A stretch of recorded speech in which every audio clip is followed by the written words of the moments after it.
ये शरद बागवे जो भी है जी, मुझे तो ठीक नहीं लगता। पहली मुलाकात में ही आपको पिला करके भेज दिया।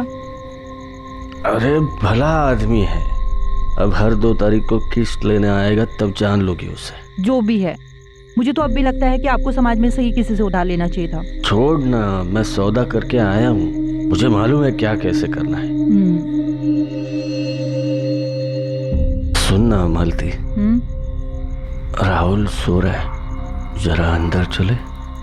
बहुत दिन हो गया ना। मेरे सर में दर्द हो रहा है।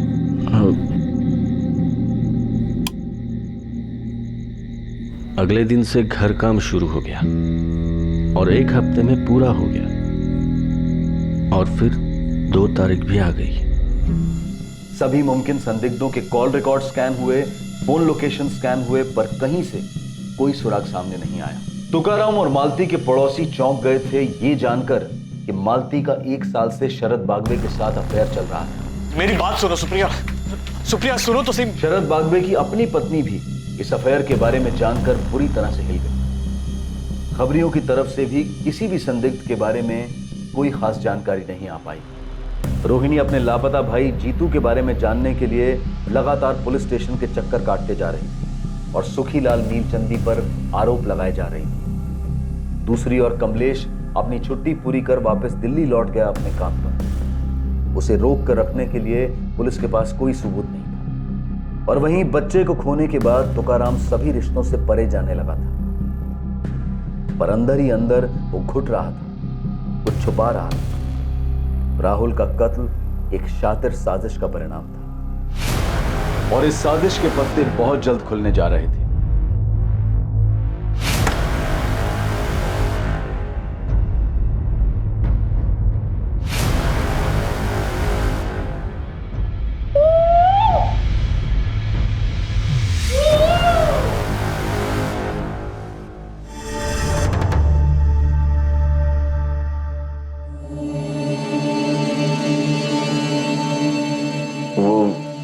हमारे घर की हालत काफी खस्ता हुई थी, मरम्मत करवानी थी। तेरी छत तो दम तोड़ रही है तुकाराम। प्लास्टरिंग के साथ में छत का भी काम करा ले, एक ही ठेके में दोनों काम कर दूंगा। पर घाई करा, ये तो छत गिरेगी सर पे एक दिन। हाँ हाँ, काम तो करवाना ही है। आप ये बताओ पैसे कितने लगेंगे? राहुल तू स्कूल जा, देरी हो जाएगी ना तुझे। बाबा सब चकाचक हो जाएगा ना? हाँ सब हो जाएगा। अभी तू जा, ध्यान से जाना। हाँ चल। प्लास्टरिंग, पेंटिंग और छत की मरम्मत सब कुछ मिला के 75,000 होंगे। मैं कम बेम करके 70,000 में कर दूँ। बाप रे, लेकिन 70,000 रुपया नहीं है इस वक्त मेरे पास। मला माहिती है रे, और उसका भी बंदोबस्त कर दूंगा मैं। कैसे नवाब भाई? नवाब, अरे शरद भाई आ गए। शरद भाई नमस्ते। शरद भाई, ये तुकाराम, ये शरद भाई है, ये तुम्हारे लोन का बंदोबस्त करेंगे। तुकाराम ज्यादा घुमा फिरा कर बात नहीं करता। मैं सोलापुर के एक साहूकार कंपनी के लिए काम करता हूँ। नवाब ने 70 बोला, लेकिन मैं तुम्हारे लिए 1 लाख तक के लोन का बंदोबस्त कर सकता हूँ। ब्याज कितना होगा साहब? 9.5%। हर महीने की दूसरी तारीख को मैं किस्त लेने आऊंगा। एक भी किस्त छूट नहीं सकती तुम, एक भी नहीं। अगर मंजूर है तो पावसेर मंगाते हैं, वरना मैं चलता हूँ। पूरे सोलापुर में इससे अच्छी ऑफर नहीं मिलेगी। बहुत भला आदमी है, आप बोलते तुकाराम। हाँ मंजूर है। पावसेर मेरी तरफ से। ये शरद बागवे जो भी है जी, मुझे तो ठीक नहीं लगता। पहली मुलाकात में ही आपको पिला करके भेज दिया। अरे भला आदमी है, अब हर 2 तारीख को किस्त लेने आएगा तब जान लोगी उसे। जो भी है, मुझे तो अब भी लगता है कि आपको समाज में से ही किसी से उधार लेना चाहिए था। छोड़ ना, मैं सौदा करके आया हूँ, मुझे मालूम है क्या कैसे करना है। सुन ना मालती, राहुल सो रहा है, जरा अंदर चले। बहुत दिन हो गया ना। मेरे सर में दर्द हो रहा है।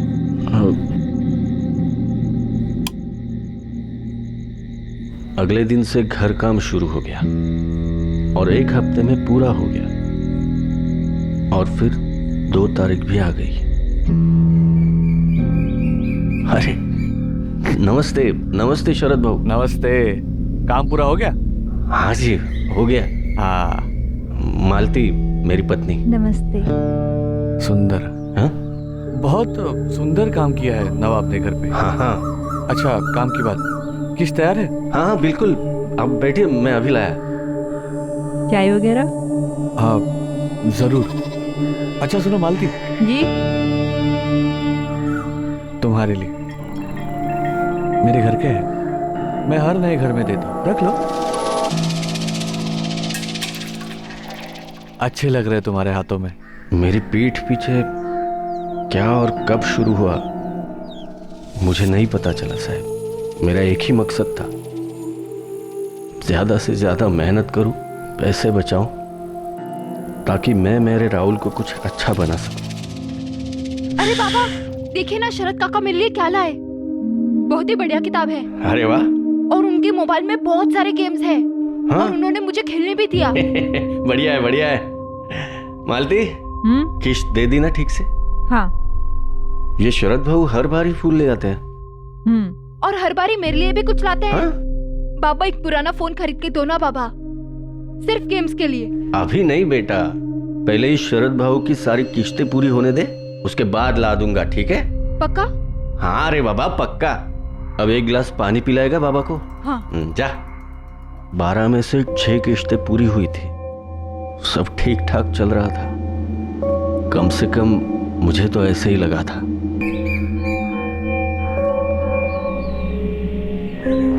उस दिन 2 तारीख तो नहीं थी।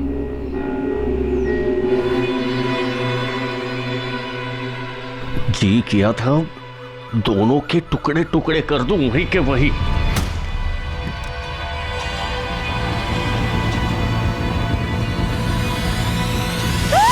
ठीक है चलता हूँ। ठीक है। और कल कुछ लाऊं? नहीं। वो मैं यहाँ से गुजर रहा था तो सोचा हालचाल पूछता चलो। अरे तुम्हारे हाथ को क्या हो गया तुकाराम? खेत में कट गया क्या? मैं हल्दी लेके आती हूँ।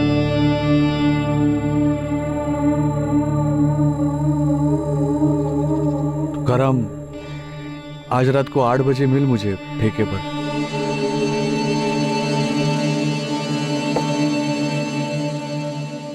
देख तुकाराम, मुझे पता है कि गलत है, लेकिन जरूरत भी एक चीज होती है ना, सिर्फ मेरी नहीं है, मालती की भी। शरद भाऊ, आपकी भी पत्नी है, बच्चे हैं। मेरी जगह आप होते तो क्या करते? सिर्फ पत्नी होती, बच्चा नहीं होता तो पता नहीं मैं क्या करता, लेकिन बच्चे के खातिर, परिवार के खातिर मैं सोचता चलो पत्नी को अपनी जरूरतें पूरी करनी है, मैं अपना देख लूंगा जो भी है वो, लेकिन घर तोड़ने का कोई मतलब नहीं बनता। और तूने अभी अभी अपने घर की मरम्मत की है, तेरे जो 6 किस्त है उसकी फिक्र मत कर, वो मैं भर दूंगा। देख तुकाराम, मेरा इरादा तेरा घर तोड़ने का नहीं है, बस मुझे छुप छुप कर कुछ नहीं करना। बोल, मंजूर है?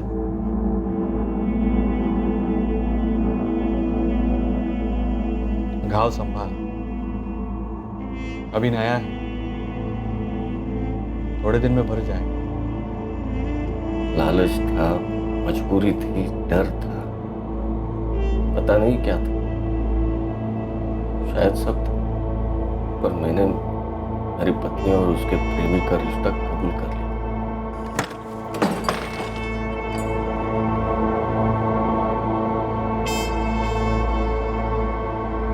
क्या बात हुई? उस दिन से मेरा और मालती का एक नया रिश्ता शुरू हुआ, और वो रिश्ता था खामोशी। हम अब एक छत के नीचे 2 लोग थे, जिन्हें एक बच्चे ने जोड़े रखा, और कुछ नहीं। खाना नहीं खाएंगे? पत्ती बदल दो।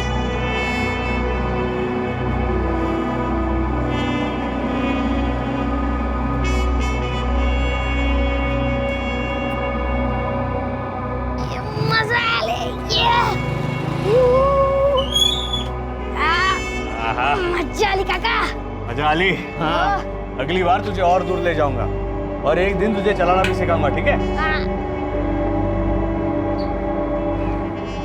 बाय काका। बाय।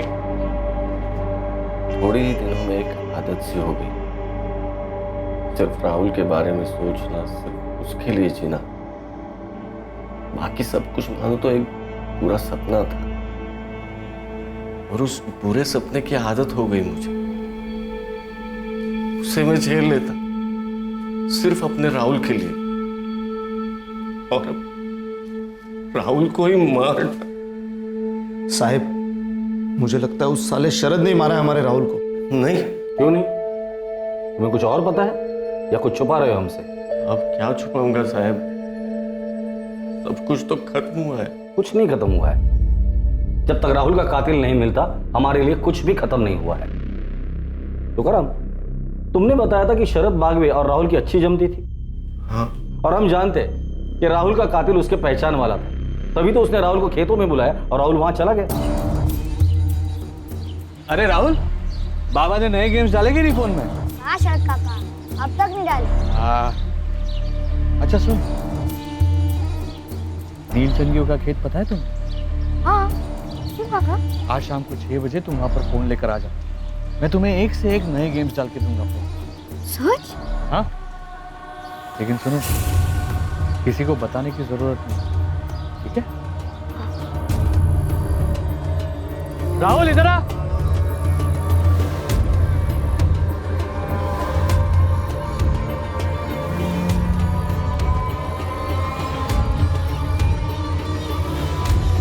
ला फोन दे, मैं गेम्स डाल देता हूँ। लेकिन शरद क्यों मारेगा मेरे बच्चे को? वही जो मैं शुरू से बोलता आ रहा हूं दादा, उसे वहीनी को तुमसे अलग करना था और राहुल की वजह से तुम दोनों जुड़े हुए थे। वजह जो भी होगी वो हम शरद बागवे से पता कर लेंगे। राधिका, शरद बागवे को उठाकर लेकर आओ। साहिब, हम भी जाए क्या? अभी के लिए जा सकते हो, लेकिन याद रहे हमारी नजर रहेगी तुम दोनों पर। मुझे अभी भी लगता है कि तुम लोग पूरी बात नहीं बोल रहे हो, कुछ तो छुपा रहे हो।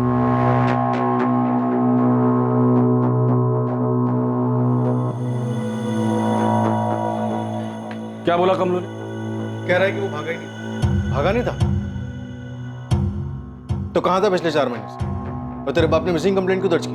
साहब, उस सुखीलाल नीलचंदी के घर चोरी हुई, तब आप लोगों ने मुझे बेकार में इतना तोड़ा। उसके बाद मेरे खिलाफ कुछ साबित नहीं हुआ, लेकिन सुखीलाल के गोदाम में काम करने के लिए मन नहीं कर रहा था साहब। इस गांव से ही बाहर निकलना चाहता था, इसलिए मैं दिल्ली चला गया। क्या काम कर रहा था दिल्ली में? कहाँ काम कर रहा था? पहाड़गंज में एक ढाबा है, रोलीदा ढाबा, वहां बैटरी का काम कर रहा था। ऐसा कितना बिजी था जो घर पे एक भी फोन नहीं कर सकता था तू? और पिछले 4 महीने से तेरा फोन भी स्विच ऑफ था। साहब, वहां जाते मेरा फोन खराब हो गया, टाइम ही नहीं मिला रिपेयर करने के लिए। आपको नंबर देता हूँ ढाबे का, पूछ लीजिए रोली सेठ से। नंबर लिख। तो वापस क्यों लौटा? अब वापस नहीं लौटा हूँ साहब, 1 हफ्ते की छुट्टी पर आया हूँ। और तेरा जोड़ीदार जीतू, वो भी उसी ढाबे पे काम कर रहा था, उसे भी छुट्टी नहीं मिली। उसका फोन भी खराब था पिछले 4 महीने से। मुझे नहीं पता साहब जीतू कहाँ है, मैं अपने से अकेले गया था दिल्ली। पिछले 4 महीनों से उससे बात तक नहीं हुई मेरी। लगता है पिछली बारी तुम दोनों की ठीक से खातिरदारी नहीं की थी हमने। तुझे क्या लगता है हम लोग इतने मूर्ख हैं तो तेरी बातों में आ जाएंगे? हाँ साहब, मैं झूठ नहीं बोल रहा हूँ साहब, मुझे नहीं पता जीतू कहाँ है। आपको नंबर दिया, आप रोली सेठ को फोन करके पूछ लीजिए। और फिर से अगर मुझे मारा ना साहब तो मैं वकील करूंगा और मेरे पूरे समाज को इकट्ठा करूंगा। धमकी दे रहा है पुलिस को? खुद की इज्जत और जान बचाने को आप धमकी कहते हो तो इसे धमकी समझ लीजिए सर। दिल्ली वाले ढाबे के मालिक ने क्या कहा? वही बोला जो कमलू कह रहा है सर। मैंने वहां की पुलिस को डबल चेक करने के लिए कहा है। चलो मान लेते ये कमलू सच भी बोल रहा है, लेकिन उसी रात ये जीतू कैसे गायब हो जाता है और पिछले 4 महीने से नो कांटेक्ट जोन में है, और दोनों के परिवार एक साथ मिसिंग कंप्लेंट कैसे दर्ज कर सकते हैं? सर, दोनों परिवारों पर नजर रखना बनता है, कुछ तो खटक रहा है।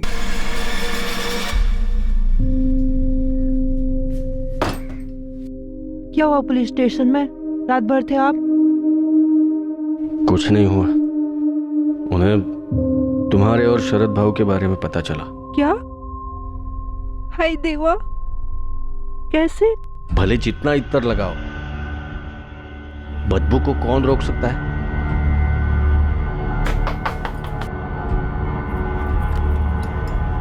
मालती, जी कुछ पता चला मेरे बेटे के कातिल के बारे में? थाने बुलाया तुम्हें साथ में। बहू, सुना आपने? कमलू घर आ गया है, दिल्ली में था और वो पुलिस वालों को बोला कि वो खुद से गया था। और इतने दिनों से वो लोग बाबा को विलेन बना रहे थे, अब तो सच में ही कुत्ते को गायब कर देना चाहिए। चुप, क्या समझाओ वेला?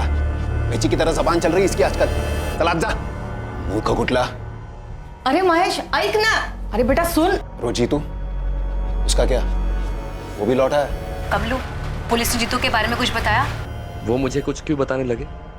सिर्फ जीतू के बारे में कुछ आड़े टेढ़े सवाल किए जा रहे थे।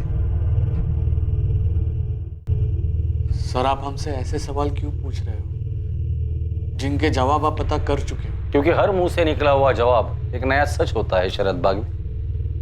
पिछले 1 साल से तुकाराम तोलारी की बीवी मालती के साथ तुम्हारा अफेयर चल रहा है। जी। क्या राहुल ने तुम दोनों का ऐसा कोई वीडियो बनाया था जो किसी को देखना नहीं चाहिए था? क्या बकवास कर रहे हैं सर? ऐसा कुछ नहीं हुआ था। शरद, क्या तुमने राहुल को मार डाला खेतों में बुलाकर? क्या अनाप शनाप बक रहे हो सर आप? वो बच्चा मुझसे प्यार करता था। और शरद क्यों मारेंगे राहुल को? 10 जून की शाम को तुम कहाँ थे शरद? सर मैं मालती के साथ था, उसी के घर। शरद जी, आप जरा बाहर देख के आएंगे क्या कि राहुल आ गया कि नहीं? 1 घंटे पहले आ जाना चाहिए था। मालती, अगर मैं अभी बाहर जाऊंगा तो लोग देख लेंगे। हाँ ठीक बात है, मैं चली जाती हूँ, देख के आती हूँ। आप अंधेरा हो जाए तो निकल जाइएगा। हाँ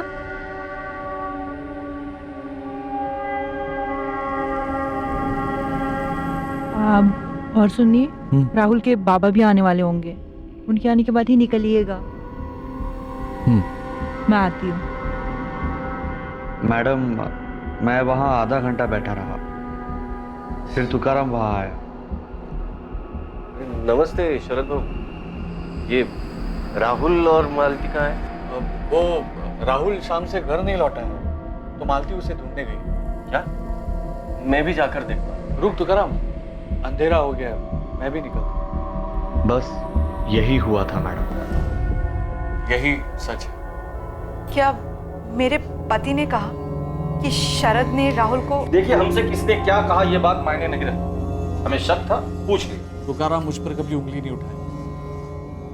मैं जानता हूँ आपके कान उसके भाई प्रवीण ने भरे होंगे।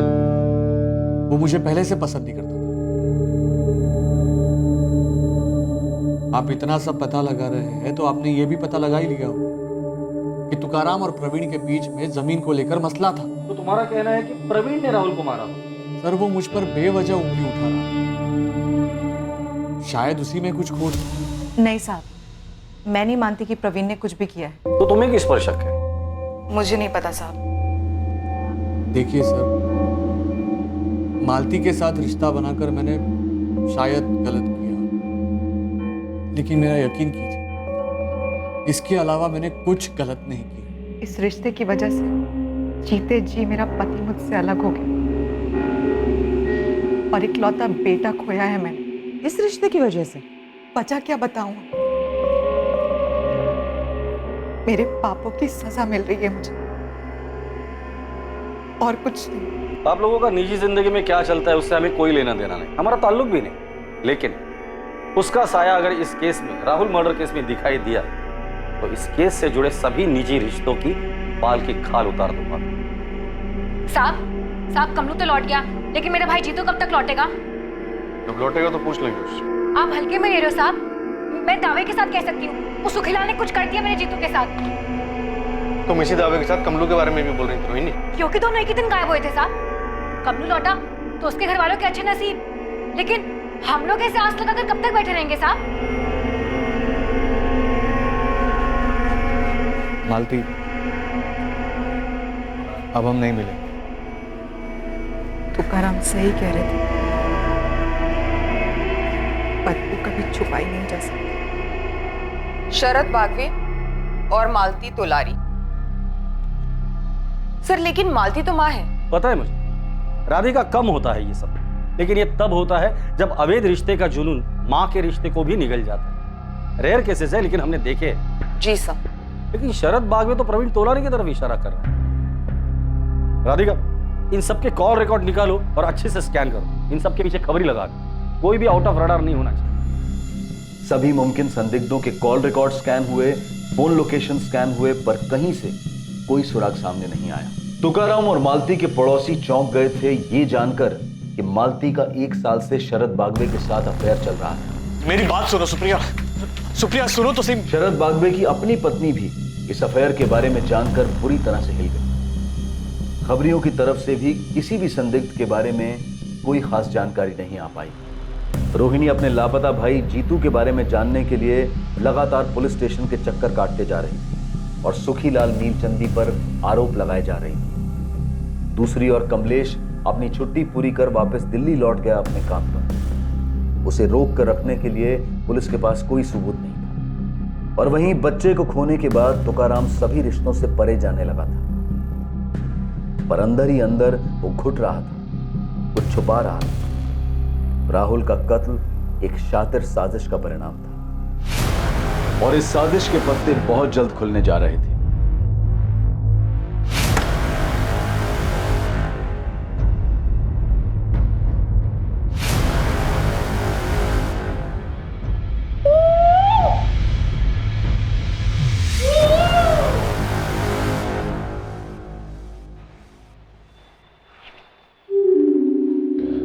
विलास सर, अरे कमलेश का फोटो उतारो यहाँ से। बंदा लौटा, खुद से गया था, उसकी मिसिंग कंप्लेंट क्लोज की है। उतारो। जी सर। मेरे भाई की फाइल क्लोज कब करेंगे साहब? जैसे कमलेश खुद से लौटा और अपनी फाइल क्लोज करवाई, हमारा मानना है तुम्हारा भाई भी जल्दी लौटेगा और उसकी फाइल क्लोज होगी। देखिए सर, आपने बड़ी चालाकी से उस सुखीलाल को हमारी बिरादरी के बच्चे राहुल के कत्ल के केस से तो बचा लिया होगा, लेकिन मैं उसे मेरे भाई के केस से इतनी आसानी से बचने नहीं दूंगी। हाँ मुकुल बोल। मालिक एक टिप है, जल्दी बोल। आपका ये राहुल मर्डर केस और जीतू मिसिंग केस जुड़े हुए हैं, आप मिल सकते हो? ठीक है, 10 मिनट दे। रोहिणी, हमें लगता है तुम्हारे भाई की फाइल जल्दी क्लोज होने वाली है। क्या हुआ साहब? क्या केस सुखीलाल ने मेरे भाई के साथ? साहब मैं भी आ रही हूँ आपके साथ। तुम अभी घर जाओ, हमें हमारा काम करना है। साहब उसका नाम माया है, माया तोलारी, 5वीं पास, मेरे बहन के साथ स्कूल में पढ़ती थी। देख मुकुल, जान पहचान दोस्ती एक अलग बात है, लेकिन मैं तुझे नहीं बता सकती कि वहाँ क्या हुआ था। हमारी बिरादरी के लोगों ने ना मिलकर भगवान की कसम खाई थी कि कोई भी बात बाहर नहीं जाएगी। बच्चे तो भगवान का रूप होते हैं ना माया, और एक बच्चे का कत्ल हुआ है, वो भी तेरी बिरादरी का था। लेकिन तू समझ क्यों नहीं रहा है? मैं नहीं बता सकती कि वहाँ क्या हुआ था। कहाँ क्या हुआ था? वो जिस दिन राहुल का मर्डर हुआ था, उसके दूसरे दिन उसके घर पे समाज की मीटिंग हुई थी। क्या मीटिंग? पर तू कह रहा था जीतू मिसिंग केस और राहुल मर्डर केस आपस में जुड़े हुए, कैसे? माया मेरे को बताइए, मैं आपको बताऊंगा। आप सुखीलाल से पूछेंगे, तुकाराम से पूछेंगे, अब डायरेक्ट उठा के पूछ लेना साहब। मैं तो पहले से बोल रहा था ये जात बिरादरी का झोल है। सुनिए सुनिए, उठिए, पुलिस आई है, उठिए, पुलिस आई है।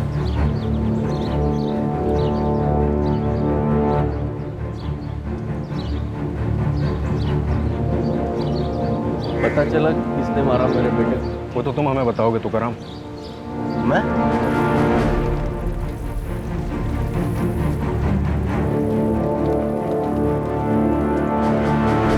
तुकाराम, 11 जून को दोपहर को तुम्हारे घर पर मीटिंग हुई थी, तुम्हारे तोलारी समाज की। जी, उसके एक दिन पहले तक मेरा राहुल जिंदा था और आज हम उसी के कातिल को ढूंढ रहे हैं। उस मीटिंग में क्या हुआ था वो बताओ ना। मैं तो कुछ सुन भी नहीं रहा था और राहुल के अलावा मुझे कुछ दिख भी नहीं रहा था। तुकाराम, मालती, तुम्हारे राहुल को खोने का दर्द हमारे पूरे तोलारी समाज को है। तुम्हारा छोटा भाई प्रवीण तो तुम्हारे साथ है ही, हम सब भी हैं। तुम्हें इंसाफ मिलने तक हम चुप नहीं बैठेंगे। ओम प्रकाश भाऊ, आप हमारे समाज के मुखिया हैं। आप भी पुलिस को सीधा सीधा जाके बता क्यों नहीं देते कि कौन है इस सब के पीछे? हम सब जानते हैं कि सुखीलाल नीलचंदी का किया करा है। रोहिणी, तुम्हें बीच में बोलने को कहा है किसी ने? समाज में नीलचंदे को हमसे कितना प्यार है हम सबको पता है, पर कोई मुंह खोलने को तैयार ही नहीं है। पर किसी को तो बोलना पड़ेगा ना। मेरे भाई जीतू को खा गए वो लोग। उधर देखिए, सुरेश भाव के कमलू को भी खा गए। जिसका कोई जाता है वही जानता है। एक मिनट, बघा ओम प्रकाश, क्या हमें पक्का मालूम है कि सुखीलाल सेठ ने मेरे बच्चे को मरवाया? कोई और भी तो हो सकता है नहीं? कोई और मतलब? साफ साफ कहो तुकाराम, डरो मत। हम काहे का डर भाऊ? मैं ये कह रहा हूँ कि कातिल कोई और भी हो सकता है, हमारे बीच में से हो सकता है। तो उसका नाम लो तुकाराम दादा, बोलो। हाँ तुकाराम, नाम लो। अगर बिरादरी में किसी पर शक है तो नाम लो उसका। हम सब भगवान की कसम खाते हैं, जो बात यहाँ हुई है वो बाहर नहीं जाएगी। कसम खाओ। कसम है, कसम है। लेकिन अगर किसी का नाम नहीं लेने वाले तो अपनी बिरादरी का नाम तो ना ही लो। बेकार में वो नील चंदी और पुलिस वालों को मौका मत दो हमारे लोगों को परेशान करने का। मुआवजा कितना मिला? क्या? सुखीलाल के आदमी पकिया ने तुम्हें पैसे दिए थे। ये सुखीलाल का आदमी पकिया, वो कल आया था यहाँ, इस तुकाराम को कुछ पैसे दे रहा था। लेकिन मैंने आपको बताया था कि वो पैसे किस लिए थे। कल सुखीलाल सेठ ने पकिया के हाथों मेरी तनख्वाह और 1 महीने का एडवांस भिजवाया। हाँ बताया था, लेकिन हम कैसे यकीन माने कि जो तुम बोल रहे हो वो सच है? हो सकता है कि मुंह बंद रखने के लिए वो पैसे दिए गए हो तुम्हें। साहब, मैं अपने बेटे राहुल के कत्ल के बारे में चुप बैठूंगा। लेकिन हमारे सामने तो तुम चुप बैठे हो। हमारी नाक के नीचे एक आदमी का तुम्हारी बीवी के साथ 1 साल से अफेयर चल रहा था। ये बात तुमने हमें बतानी जरूरी नहीं समझी। तुम्हारे बेटे के कत्ल के अगले दिन तुम्हारे समाज की बैठक खुद सुखीलाल का नाम हुआ। खुद तुम्हारे समाज ने मुआवजे और तहकीकात की मांग की और तुमने एक शब्द भी नहीं बोला। क्यों? साहब, मेरा दिमाग सुन था और इन दोनों बातों का मेरे बेटे के कत्ल से कोई ताल्लुक नहीं है। ताल्लुक है, ताल्लुक तुम हो। क्या कह रहे हो आप साहब? तुम अपनी बीवी मालती से नफरत करने लगे थे, इतनी नफरत कि उससे ताल्लुक रखने वाली हर चीज से तुम्हें नफरत हो गई। और राहुल, वो तो उसी की कोख से पैदा हुआ था। नहीं साहब, ये आप बोल भी कैसे सकते हो? ये हम नहीं बोल रहे, तुम्हारी खामोशी बोल रही है। और तुकाराम, खामोशी का मतलब हम लोग झूठ समझते हैं। कातिल राहुल की जान पहचान वाला था, उसने राहुल को खेत में बुलाया और वो गया। और राहुल को खेत में बुलाने वाला और कोई नहीं बल्कि तुम थे। बाबा, आपने मुझे यहाँ क्यों बुलाया? आप मुझे तोहफा देने वाले थे ना? आपने मेरे लिए नया गेम लाया, लेकिन वो मेरे मोबाइल में कैसे डालेंगे? आंखें बंद कर। मेरे राहुल को मैंने मारा। मैंने मारा राहुल को साहब। आप कैसे बोल सकते हो साहब? साहब, मैं कैसे मारूंगा मेरे राहुल को साहब? साहब, मैंने आपको बताया था ना, राहुल से कितना प्यार है मुझे। साहब, आप ये क्या कर रहे हो?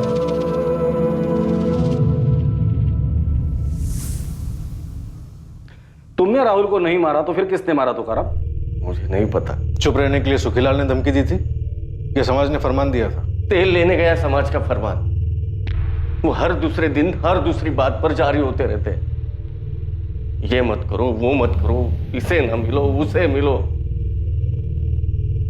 फरमान तो मुझे जीतू कमलू के वक्त भी मिला था। जीतू कमलू के वक्त? आप लोगों ने उन दोनों को उठाया था जब सुखीलाल सेठ ने उन पर चोरी का इल्जाम लगाया था। तब हमारे मुखिया ओम प्रकाश भाऊ के घर बैठक बुलाई गई थी। वैसे मैं कभी जाता नहीं हूँ बैठकों में, पर उस दिन खास मुझे बुलाया गया था। यहाँ मौजूद कुछ लोग नील चंदियों को अपना आका मानते हैं, उनके जुल्मों के बावजूद उनकी चाकरी करते हैं। मैं तो कहूँगा उनके टुकड़ों पर पलते हैं। उन्हें ये चेतावनी है कि खबरदार खबरदार, अगर सुखीलाल के यहाँ उन्होंने मजदूरी की, उसने बेबुनियाद हमारे जीतू और कमलू पर उंगली उठाई है। चोर कहा है उन्हें? क्या हम तोलारी चोर हैं? इज्जतदार और मेहनती लोग चोर हैं? सिर्फ पीटा है मेरे भाई जीतू को और कमलू को पुलिस ने, जानवरों से भी बदतर पिटाई की है।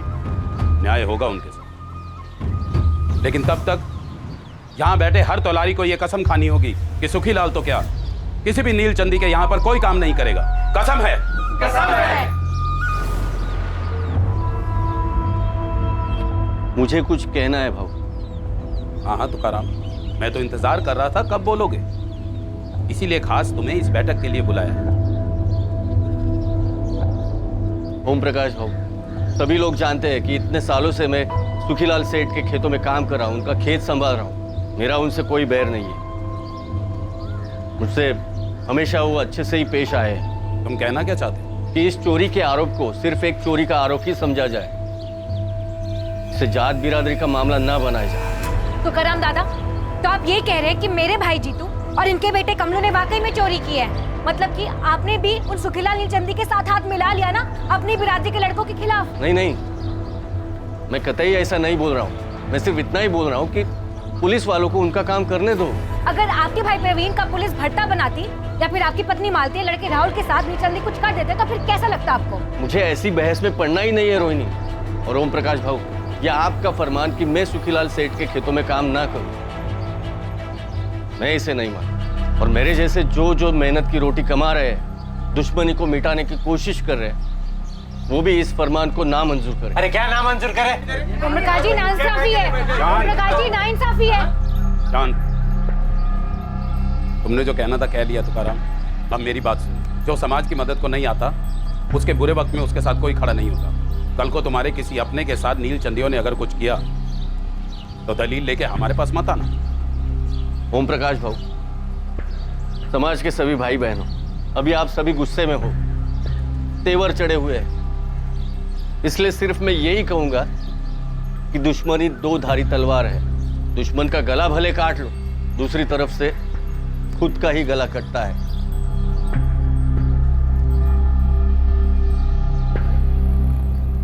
फालतू का फरमान था साहब, कुछ लोगों ने नहीं सुना। कुछ लोग छुप छुप के काम करते रहे और खुद जीतू और कमलू छूटने के बाद वही सुखीलाल सेठ के यहाँ काम करते रहे और 6 महीने बाद गायब हो गए। मुझे नहीं पता वो गायब हो गए या खुद से ही गए या क्या हुआ। तुम्हें किसी पर शक है? किसने मारा होगा राहुल को और क्यों? आप लोगों ने पहले कहा कि मेरे बच्चे के मोबाइल फोन का मसला था, फिर बोले सुखीलाल सेठ, फिर बोले मेरा भाई प्रवीण और फिर शरद भाऊ, और अब आप कह रहे हो कि मैंने खुद अपने बेटे को मार डाला। मैं थक गया हूं साहब, थक गया हूं मैं। मुझे मेरे राहुल के पास जाना है साहब।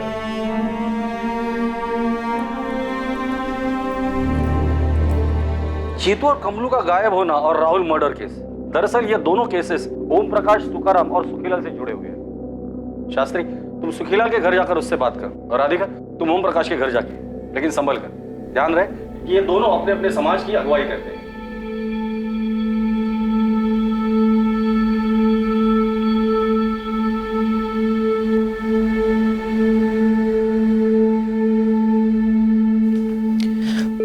बैठो मालती।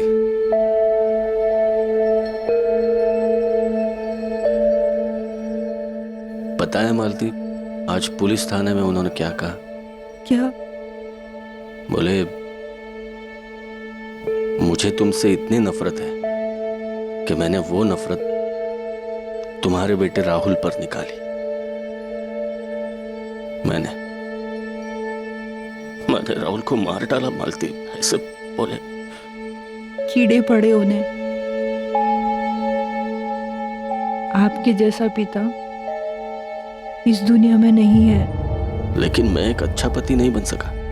और मैंने जो रेखा पार की, उसकी माफी इस जन्म में नहीं है। पर आपने बड़ा दिल रखा। क्या बड़ा दिल? मैंने लालच की रेखा पार की थी। मुझे भी इस जन्म में कोई माफी नहीं है, लेकिन बेटा हम दोनों ने खोया है। उम्मीद करते हैं जहां भी होगा हमें माफ कर देगा।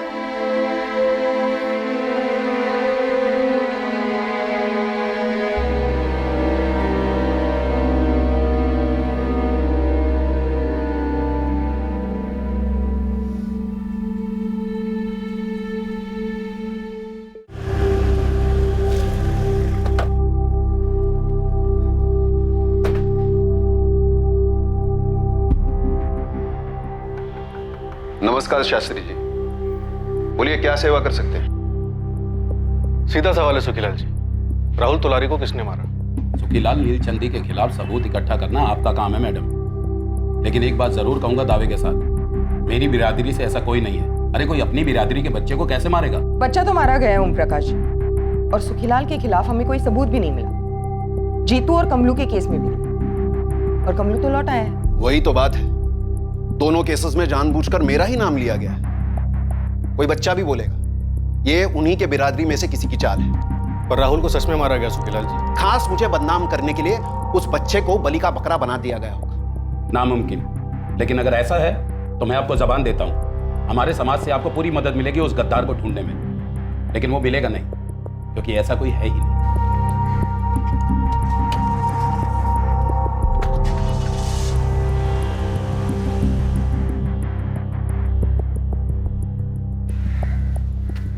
पापा क्या बोल रहा था पुलिस वाला?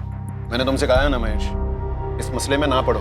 ये मसला मुझे विरासत में मिला है पापा, जैसे आपको और दादाजी को मिला था। इसलिए मुझे जानना है कि हो क्या रहा है। सर मैंने इस ओम प्रकाश का बैकग्राउंड निकलवाया, उसका ट्रैक रिकॉर्ड क्लीन है, लेकिन अपनी बिरादरी में थोड़ा शोर ड्रामा करता रहता है, पर ले देकर शांति बनाए रखा है। सुखीलाल के बारे में भी यही पता चला है सर। बच्चा तुकाराम और मालती ने खोया, जो इस वक्त हमारे संदिग्ध नहीं है। शरद भी आउट, प्रवीण आउट, सुखीलाल और ओम प्रकाश हमारे रडार पर नहीं है। फिर ऐसा कौन है जो है तो इसी दुनिया में लेकिन हमारे रडार पर नहीं आ रहे? सर वो फिर से आ गई है दिमाग चाटने, वो रोहिणी तोलारी, और वही दुखड़ा गा रही है। जीतू को सुखीलाल ने गायब किया, राहुल को सुखीलाल ने मार डाला। शास्त्री, सुखीलाल जब यहाँ आया था तब उसने एक बात कही थी कि तोलारी बिरादरी से कोई तो है जो उसे फंसाना चाहता है। हाँ सर, उसने तो यहाँ तक कहा था कि राहुल को जानबूझ के मरवाया गया उसे फंसाने के लिए। सर जीतू और कमलू के केस को हमेशा एक समझा गया। कमलू ने ये कहा था कि वो भागा नहीं था और जीतू के बारे में उसको कोई खबर नहीं थी। फिर भी उसका बाप सुरेश रोहिणी के साथ आता रहता था। कमलू के बाप सुरेश को उठाकर लेकर आओ। शास्त्री, इस रोहिणी की स्कैनिंग शुरू कर दो, उसके कॉल रिकॉर्ड्स निकालो। मुझे लगता है दोनों केसेस को जोड़ने वाली कड़ी हमें मिल चुकी। वो चोरी का इल्जाम वगैरह होने के बाद हमारा कमलू एकदम गपचुप गुमसुम रहने लगा था। एक दिन काम पे गया, फिर लौटा ही नहीं। मुझे लगा जीतू को कुछ मालूम होगा, विचारना चला पूछना। मैं तो खुद आपसे पूछने आने वाली थी सुरेश भाऊ। जीतू भी रात भर घर वापस नहीं आया, उसका भी फोन ऑफ जा रहा है। तो फिर मैं पुलिस स्टेशन शिकायत करने जाता। रुकिए 2 मिनट, मैं भी आपके साथ आती हूँ। लेकिन शिकायत क्या करेंगे? यही कि मेरा बेटा गायब हो गया, ढूंढो जरा उसे। सुरेश भाऊ, 2 जवान लड़के ऐसे गायब थोड़ी ना हो जाते हैं, उन्हें गायब करवाया गया। चोरी का इल्जाम नहीं लगा पाया तो देखो उन्हें गायब भी करवा दिया। किसने? वही कमीना सुखीलाल नीलचंदी। उसके बाद रोहिणी जो बोलती गई मैं सुनता रहा। दरअसल आप लोगों से बात करने के बाद कमलू जब घर लौटा तो रोहिणी भी पीछे पीछे घर आई थी। क्या बोली तब? कैसे आ रहे तेरे सवाल? यही कि जीतू और मैंने चोरी का माल कहाँ बेचा, जीतू कहाँ है, वगैरह वगैरह। लेकिन मैंने बोल दिया जीतू के गायब होने से मेरा कोई वास्ता नहीं, मुझे कुछ मालूम नहीं। अरे लेकिन तुझे ये तो मालूम है ना कि सुखीलाल तुम दोनों की जान के पीछे पड़ा है। देख, तुझे पुलिस को बोलना होगा कि तुझे पक्का लगता है कि सुखीलाल ने जीतू के साथ कुछ कर दिया। मुझे तो माफी करो इस बिरादरी की लड़ाई में रोहिणी, तो पुलिस को ऐसा कुछ नहीं बोलूंगा जो मुझे मालूम नहीं या जो हुआ ही नहीं। जीतू गायब है और तू कह रहा है कुछ नहीं हुआ है। सुरेश भाऊ, आप कुछ नहीं कहेंगे? कमलू सही तो कह रहा है ना, काय चुकी से बोल रहा तो। सुरेश भाऊ, याद रखो ओम प्रकाश भाऊ ने क्या कहा था, जो बिरादरी की नहीं सोचता उसको कोई नहीं पूछता। उसके बाद मुझसे या कमलू की माँ से बात तक नहीं करती। मुझे हमेशा डर लगा रहता है कहीं ओम प्रकाश भाऊ से वो शिकायत न कर दे या कुछ कर न दे।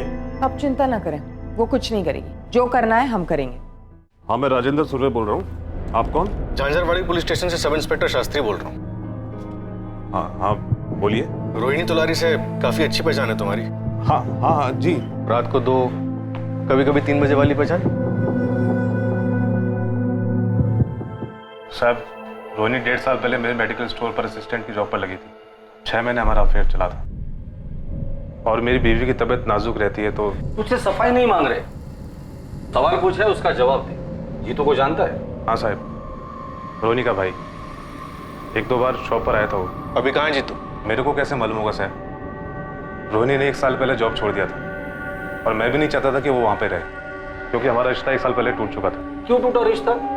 तेरी बीवी की तबीयत ठीक हो गई थी क्या? नहीं साहब, वो मेरे को धोखा दे रही थी। सेम टाइम पर उसका दूसरे के साथ भी अफेयर था। दूसरे का नाम बोल। इंस्पेक्टर कुछ तो बोलिए।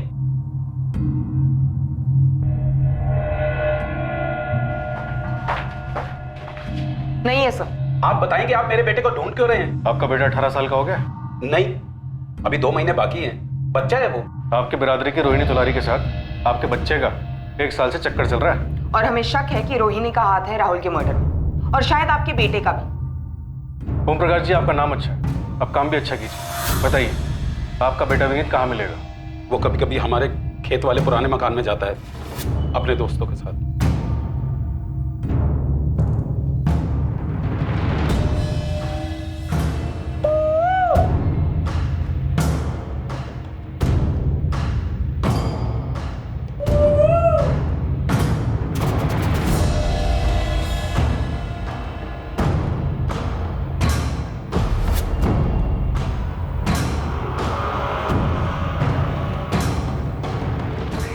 याला म्हणतात मजा.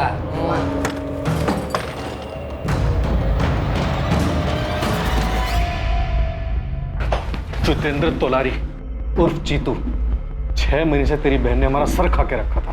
कहाँ है जीतू, कहाँ है जीतू? अब हम तुम तीनों का सर खाएंगे. ले चलो.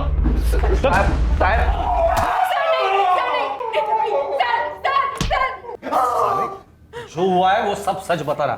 कुछ भी छुपाया ना तो मुंह में एक भी दांत नहीं रखूंगा. तेरी सारी हड्डियां तोड़ दूंगा. बोल. तू भी समझी? अबे कब तक वही वही थके हुए गेम खेलता रहेगा? अब क्या करोगे नहीं दादा, जो है वही खेल रहा हूँ. सुन, आज शाम को 6 बजे नीलचंदी के खेत के अंदर मिल. एक आदमी है जो तुझे नए नए गेम डाल कर देगा, वो भी फोकट में. फुकट में? हाँ, लेकिन तू किसी को बोलना मत कि वो और मैं तुझे मिल रहे करके. अगर तू किसी को भी बोलेगा तो पूरा सारस गांव पीछे पड़ जाएगा कि हमें भी दो, हमें भी दो. हाँ, देवाची शपथ की किसी को नहीं बोलेगा. ठीक है, फिर शाम को 6 बजे. ये जीतू का गेम डाल के देने वाले?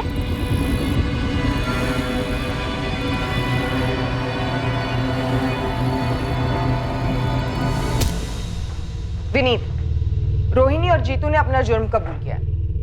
अब तेरी बारी. क्या क्या किया इसने मैडम? और ये जीतू और रोहिणी ने क्या कबूल किया है? विनीत, बताओगे नहीं अपने पापा को? अरे क्या किया है तूने? क्या किया है? सुखीलाल को फंसाने के लिए तुमने राहुल को मरवाया? सुखीलाल ने मेरे भाई को चोर कहा, उसे खूब पिटवाया. और फिर जब कमलू गायब हुआ तो मुझे लगा ये मौका अच्छा है. जीतू, जीतू उठ ना. जीतू जल्दी उठ. कमलू कल रात से गायब हो गया, कहीं भाग गया होगा. तू भी कुछ दिन के लिए गायब हो जा. मैं सुखीलाल नीलचंदी के खिलाफ शिकायत दर्ज करने वाली हूँ. सबको लगेगा उसने तुम दोनों को गायब करवा दिया है. फिर देखना उसकी खैर नहीं. समझ गया ना? चल जल्दी कर. अब क्या सोच रहा है, जल्दी कर. लेकिन जब तुकाराम ने साथ देने से मना किया तब मेरी सुलग गई. मुझे उसे सबक सिखाना था.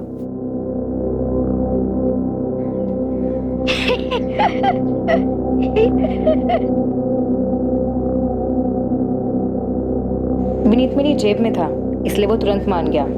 जीतू को भी गुस्सा था सुखीलाल पर और अब तुकाराम पर भी. हमने प्लान बनाया और मार डाला राहुल को. एक दूसरे बिरादरी के आदमी को बदनाम करने के लिए तुमने अपने ही बिरादरी के 11 साल के बच्चे को मार डाला ताकि दोनों बिरादरियों में झगड़ा हो जाए. सिर्फ इसलिए कि तू उसके साथ सोता है? रोहिणी तोलारी और उसके भाई जितेंद्र तोलारी उर्फ जीतू पर आईपीसी की धारा 302 के तहत हत्या का चार्ज लगाया गया है. हालांकि जुर्म के वक्त विनीत तोलारी नाबालिग था, पर कोर्ट ने जुर्म की जघन्यता, उसकी हीनियसनेस को नजर में रखते हुए जुवेनाइल जस्टिस एक्ट के सेक्शन 15 के तहत विनीत पर भी धारा 302 लागू की है. तुकाराम और मालती अपने बेटे के कत्ल की वजह जानकर हक्का बक्का रह गए. ओम प्रकाश को भनक तक नहीं थी कि राहुल के कातिलों में एक उसी का नाबालिग बेटा विनीत था. सुखीलाल इस बात को हजम नहीं कर पा रहा है कि उससे बदला लेने के लिए रोहिणी ने एक मासूम बच्चे को मार दिया. दूसरी तरफ उसके घर हुई चोरी का केस अब तक हल नहीं हो पाया है. इन्वेस्टिगेशन जारी है.